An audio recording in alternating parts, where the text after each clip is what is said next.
Good morning, students. It feels very nice to be with all you after so long. जो हमारे examinations थे, examinations के पहले तक हम लोगों ने लोकोमोशन एंड मूवमेंट का जो चैप्टर स्टार्ट किया था उसमें हम लोगों ने मसल फाइबर या ये कहें तो मसल सेल का जो स्ट्रक्चर है उसको हम लोगों ने कंप्लीट कर लिया था. So today will be continuing from there on. ठीक है, अब जो आप लोगों का रिवाइज्ड सिलेबस है उसमें हम लोगों को सिर्फ मैकेनिज्म ऑफ मसल कॉन्ट्रैक्शन तक ही पढ़ना है इस चैप्टर के अंदर. ठीक है, तो सिर्फ 2 टॉपिक्स जो हैं वो इस चैप्टर में हमको कवर करने बचे हैं. First is the structure of the contractile proteins and second is the mechanism of the muscle contraction. ठीक है, तो आज जो है हम लोग ये टॉपिक कवर करते हैं, that is the structure of the contractile proteins. ठीक है, अब सबसे पहला क्वेश्चन आता है कि what are contractile proteins. Contractile proteins are those proteins which can bring about the contraction of the muscles. ठीक है, कॉन्ट्रैक्टाइल जो नाम है, ठीक है, उससे ही हमको समझ जाना चाहिए. कॉन्ट्रैक्टाइल मतलब ऐसे प्रोटीन्स जो कॉन्ट्रैक्ट कर सके. Okay, when they are contracting themselves then they are bringing about the contraction of the whole of the muscle. ठीक है, तो बेसिकली कॉन्ट्रैक्टाइल प्रोटीन्स के अंदर जब कॉन्ट्रैक्शन होता है तभी जो मसल्स हैं उनके अंदर भी कॉन्ट्रैक्शन जो है वो प्रोड्यूस हो पाता है. ठीक है, और सिमिलरली जब कॉन्ट्रैक्टाइल प्रोटीन्स रिलैक्स करेंगे तो मसल्स जो हैं वो भी उनके साथ साथ रिलैक्स होते जाएंगे, रिलैक्स करते जाएंगे. ठीक है, अब कॉन्ट्रैक्टाइल प्रोटीन्स का स्ट्रक्चर जो है वो हमको पढ़ना इतना इंपॉर्टेंट क्यों है? क्योंकि अगर हम लोग कॉन्ट्रैक्टाइल प्रोटीन्स के स्ट्रक्चर को नहीं पढ़ेंगे तो हमको मसल कॉन्ट्रैक्शन का मैकेनिज्म जो है वो भी समझ नहीं आएगा. इसीलिए टॉपिक पढ़ना इतना ज़्यादा इंपॉर्टेंट है. ठीक है, अब कॉन्ट्रैक्टाइल प्रोटीन्स जो होते हैं बेसिकली 2 टाइप के हैं. मैंने आपको जब मसल सेल का स्ट्रक्चर बताया था मसल फाइबर का, तभी भी मैंने आप लोगों को मेंशन किया था कि लाइट एंड डार्क बैंड्स होते हैं. ठीक है, तो लाइट और डार्क बैंड्स जो है वो 2 डिफरेंट कॉन्ट्रैक्टाइल प्रोटीन्स के प्रेजेंट होने की वजह से होते हैं. ठीक है, तो उसके बारे में अभी हम लोग डिस्कस करते हैं. तो कॉन्ट्रैक्टाइल प्रोटीन्स जो है वो बेसिकली मसल्स में 2 टाइप के होते हैं.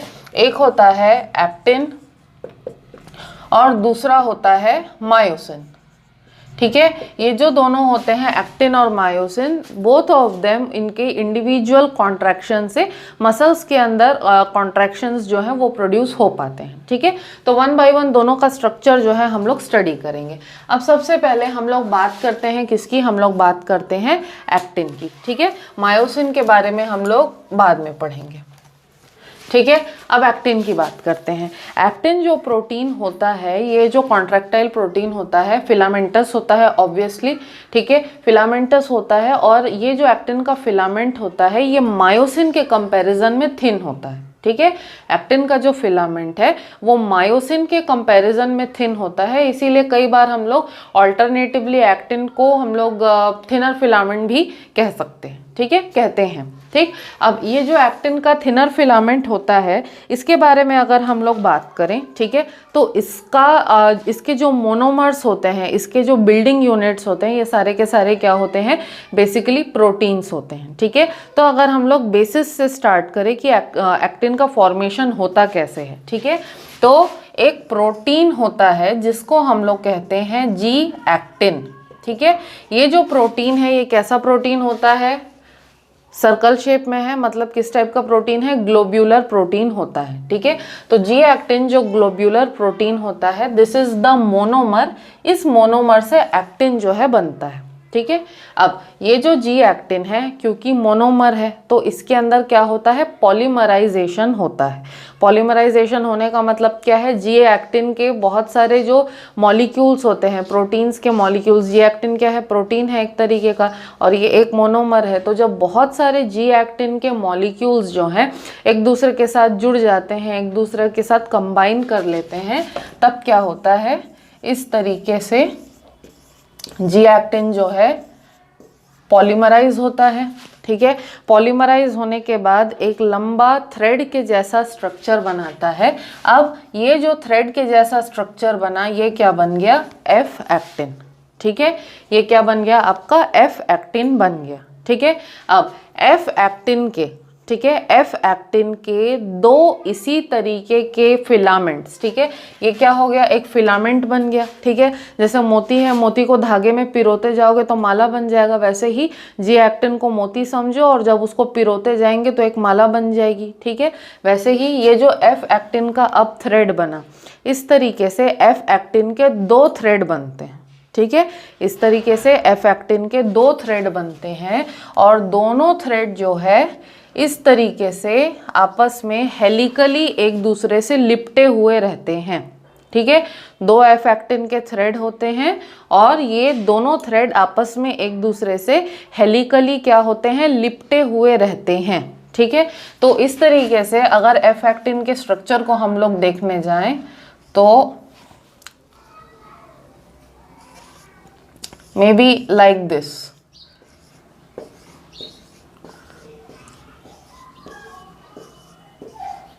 इस तरीके से अगर इसको एक लाइन मान के चले हम लोग, ये एक थ्रेड हो गया और ये जो है ये दूसरा थ्रेड हो गया, तो ये जो दोनों थ्रेड्स हैं एफ एक्टिन के, ये क्या होंगे, एक दूसरे से इस तरीके से क्या करते हैं, लिपट जाते हैं, ठीक है।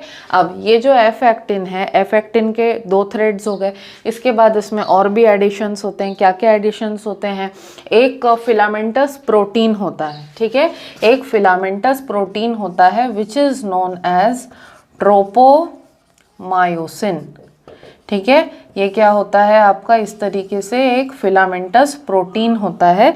This filamentous protein, this is known as the tropomyosin. और ट्रोपोमायोसिन के भी इस तरीके से 2 थ्रेड होते हैं जो आपस में एक दूसरे से लिपटे हुए रहते हैं, ठीक है। तो अब ये जो ट्रोपोमायोसिन का इस तरीके से हेलिकली लिपटा हुआ एक यूनिट होता है, ठीक है।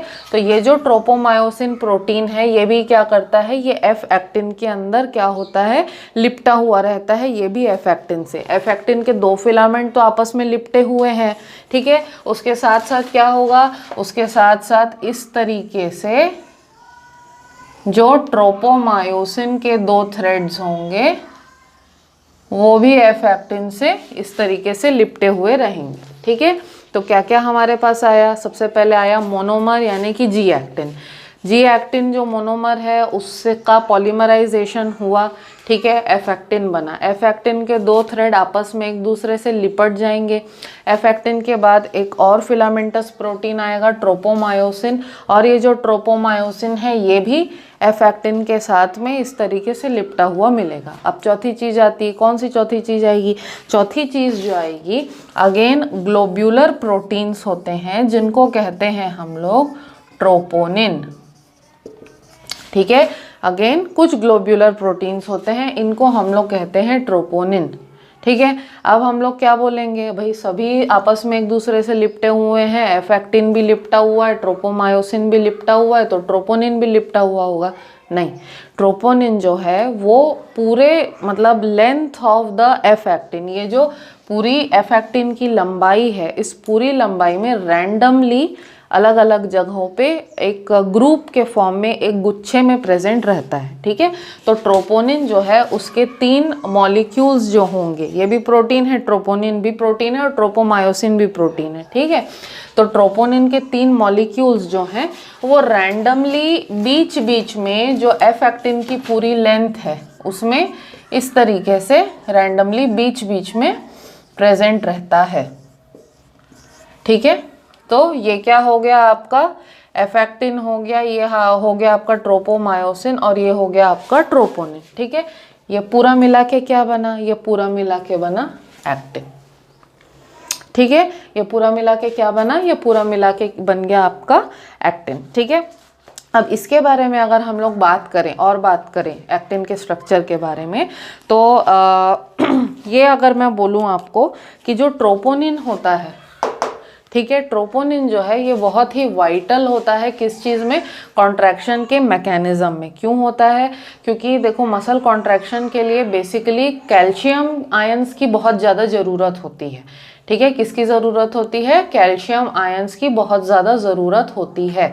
ठीक है, तो ट्रोपोनिन जो है इसकी एफिनिटी किसके साथ होती है? कैल्शियम आयंस के साथ होती है। ठीक है, तो जो मसल सेल होता है, मसल सेल का जो एंडोप्लाज्मिक रेटिक्यूलम है यानी कि सार्कोप्लाज्मिक रेटिक्यूलम है, उससे बहुत ज़्यादा क्वांटिटी में कैल्शियम आयंस जो है वो मसल कॉन्ट्रैक्शन के टाइम पे रिलीज होते हैं। और क्योंकि कैल्शियम आयंस के साथ किसकी एफिनिटी है? ट्रोपोनिन की एफिनिटी है, तो कैल्शियम आयंस जो है वो आकर के इमीडिएटली किसके साथ बाइंड करते हैं? ट्रोपोनिन के साथ बाइंड करते हैं। ठीक है, अब ट्रोपोनिन के साथ बाइंड कर लेते हैं तो ट्रोपोनिन का और एक और काम क्या है? सबसे वाइटल काम, ये जो एक्टिन का फिलामेंट है इसका जो स्ट्रक्चर हम लोग देख रहे हैं। ठीक है, तो एक्टिन का ये जो पूरा स्ट्रक्चर है इसमें जो है जो मायोसिन, जो दूसरा आपका कॉन्ट्रैक्टाइल प्रोटीन है मायोसिन, ठीक है, मायोसिन के साथ बाइंड करने के लिए इसमें एक्टिव साइट्स प्रेजेंट होते हैं, स्पेसिफिक साइट्स होते हैं जिनको हम लोग कहते हैं एक्टिव साइट्स।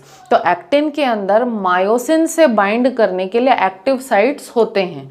ठीक है, तो उन एक्टिव साइट्स को मास्क करने का या उन एक्टिव साइट्स को कवर करने का काम कौन करता है? ट्रोपोनिन करता है। तो ये ट्रोपोनिन का बहुत इंपॉर्टेंट फंक्शन है, क्योंकि हर समय अगर एक्टिव साइट्स जो हैं वो एक्सपोज्ड रहेंगे, ठीक है, तो मसल जो है वो एवर कॉन्ट्रैक्टेड फेस में जा सकता है। ठीक है, एवर कॉन्ट्रैक्टेड फेस में जाने से क्या होगा कि मसल के अंदर रिलैक्स करने का कैपेसिटी जो है वो ख़त्म हो जाएगा और पर्सन जो है वो अकड़ जाएगा। ठीक है, कोई भी पर्सन या कोई भी एनिमल फॉर दैट सॉर्ट। तो अगर हम लोग बोलें कि ट्रोपोनिन बेसिकली सबसे वाइटल रोल प्ले करता है, वो एक्टिन के ऊपर जो मायोसिन के लिए एक्टिव साइट्स होते हैं उनको मास्क करके या उनको कवर करके रखता है, so that they are not exposed every other time. ठीक है, तो ये आपका किसका स्ट्रक्चर था? ये आपका एक्टिन का स्ट्रक्चर था। ठीक है, अब हम लोग आते हैं किसके स्ट्रक्चर पे? हम लोग आते हैं अब मायोसिन के स्ट्रक्चर पे। ठीक है, एक्टिन का जो स्ट्रक्चर था वो थोड़ा सा कॉम्प्लिकेटेड था, लेकिन इसके कंपैरिजन में मायोसिन का जो स्ट्रक्चर है वो काफ़ी इजी लगेगा आपको।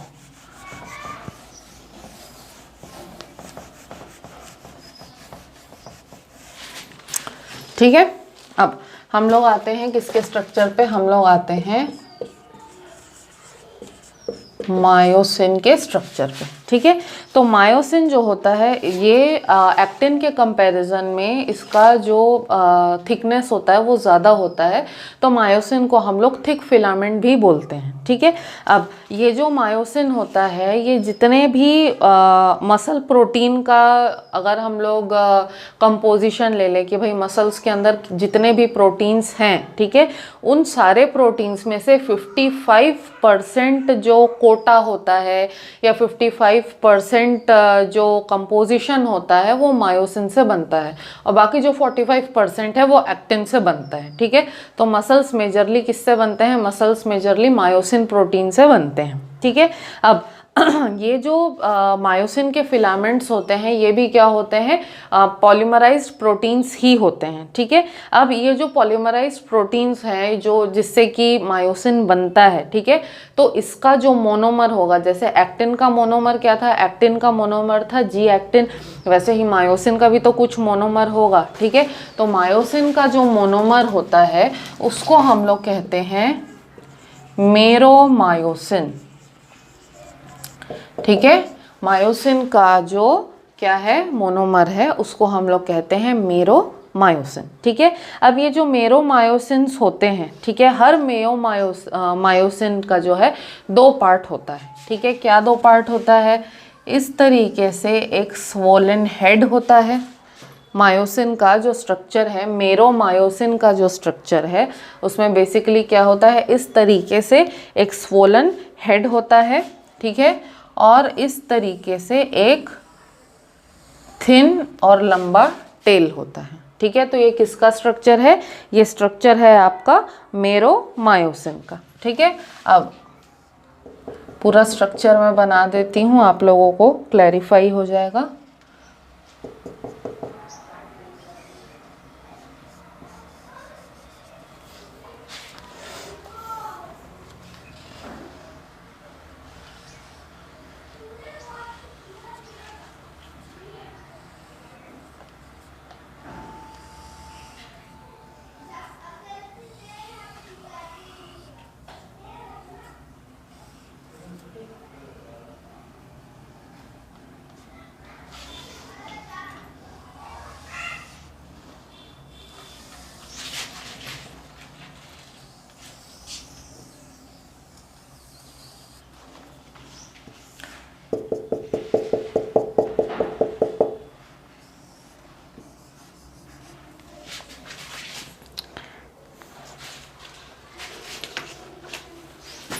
ठीक है।